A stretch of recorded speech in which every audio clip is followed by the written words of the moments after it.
টরন্টোর 20তম বাংলা বইমেলায় ঢাকা থেকে যে কয়জন প্রকাশক তাদের গ্রন্থ সম্ভার নিয়ে অংশগ্রহণ করেছেন, আমরা একটু জানার চেষ্টা করছি যে এই বইমেলা সম্পর্কে তাদের ভাবনা কী, তাদের অভিজ্ঞতা কী।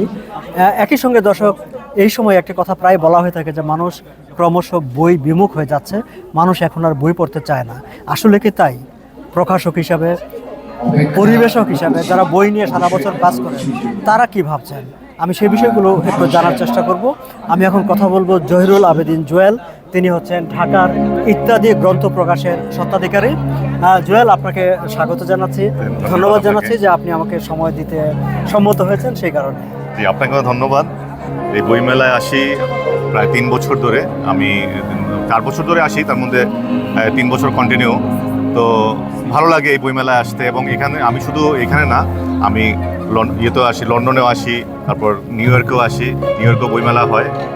তো আমি এই জায়গাটায় আপনি লন্ডনের বইমেলা, নিউ ইয়র্কের বইমেলা, মানে বাংলাদেশের বাইরে প্রবাসে যেখানে বইমেলা হয় অনেকগুলো জায়গায়, গুরুত্বপূর্ণ জায়গাগুলোতে আপনি যান, এবং টরন্টোর বইমেলায় আপনি আর আগেও অংশগ্রহণ করেছেন। এই যে বিভিন্ন দেশের বইমেলায় আপনি প্রবাসে অংশগ্রহণ করেন, এই বইমেলাগুলোকে আপনি কিভাবে দেখেন, আপনার কি ফিল হয়? আমার মনে হয় যে বাংলা ভাষাভাষী যেখানেই আছে মোটামুটি একজোট হয়ে সবাই একটা মানে সব কিছুতেই উৎসব মনে করে। আর বইমেলাটা আমাদের কাছে যারা মানে অন্তত পড়ে তারা উৎসবই মনে করে এটাকে, বইমেলাটাকে। প্রচুর লোকজন আসে বইমেলায়, আমার কাছে এটা ভালো লাগে, এবং আমরা বাংলা বইয়ের একটা প্রচার চালাই বা বই কিনে পাঠকরা, এটা আমাদের কাছে খুব ভালো লাগে। তবে এই বইমেলাটা মানে বাংলাদেশের বাইরে আপনার দুটো বইমেলা খুব বেশি জনপ্রিয়, সেটা হচ্ছে যে এই নিউ ইয়র্কের বইমেলা, এবং এটা টরন্টোর বইমেলাটা খুবই জনপ্রিয় এবং আসে প্রচুর মানুষ। আমাদের কাছ থেকে বইও কিনে আমাদের কাছে ভালো লাগে। আমি যদি স্পেসিফিক্যালি টরন্টো বইমেলা সম্পর্কে আপনার অভিজ্ঞতা শুনতে চাই, আপনি এই বইমেলাটাকে কিভাবে দেখেন? আমি মনে করি যে আপনার অভিজ্ঞতাটা কীরকম? যে আমি মনে করি এই বইমেলাটা আরেকটু প্রচার প্রচারণা করলে আরও ভালো হতো। তবে 20তম বইমেলা হিসাবে আমি মনে করি একটু মানে পিছিয়ে আছে 20তম বইমেলা হিসাবে। তবে সেটা যদি ধরেন মানে এখনও যদি প্রচার প্রচারণা করে, আমার ধারণা যে আগামী বছর থেকে আরও বেশি হবে।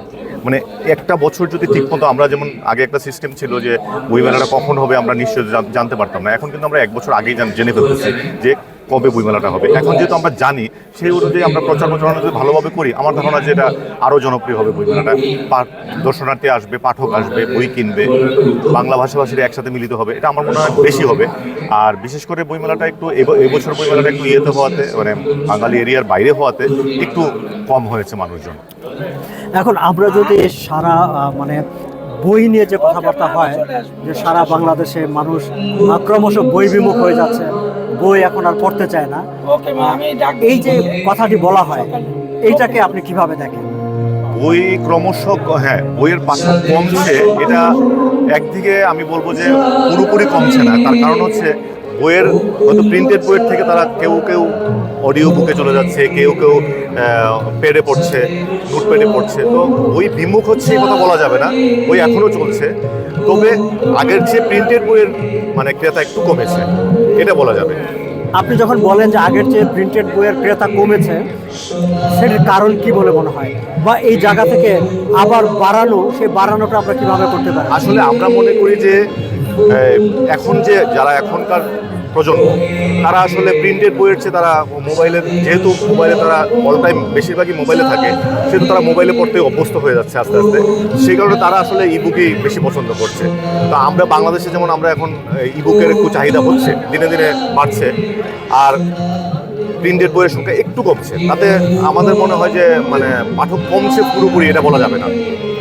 আচ্ছা, দর্শক, আমরা কথা বলছিলাম জহিরুল আবেদিন জুয়েলের সঙ্গে। তিনি ঢাকা থেকে এসেছেন, ইত্যাদি গ্রন্থ প্রকাশ তার প্রকাশনা সংস্থা। বইমেলা সম্পর্কে তার অভিজ্ঞতার কথাগুলো আমরা শুনলাম। নিশ্চয়ই আপনারাও এই বিষয় নিয়ে আপনাদের ভাবনা, মতামত আমাদের জানাতে পারেন। ধন্যবাদ সবাইকে। এবং জুয়েল,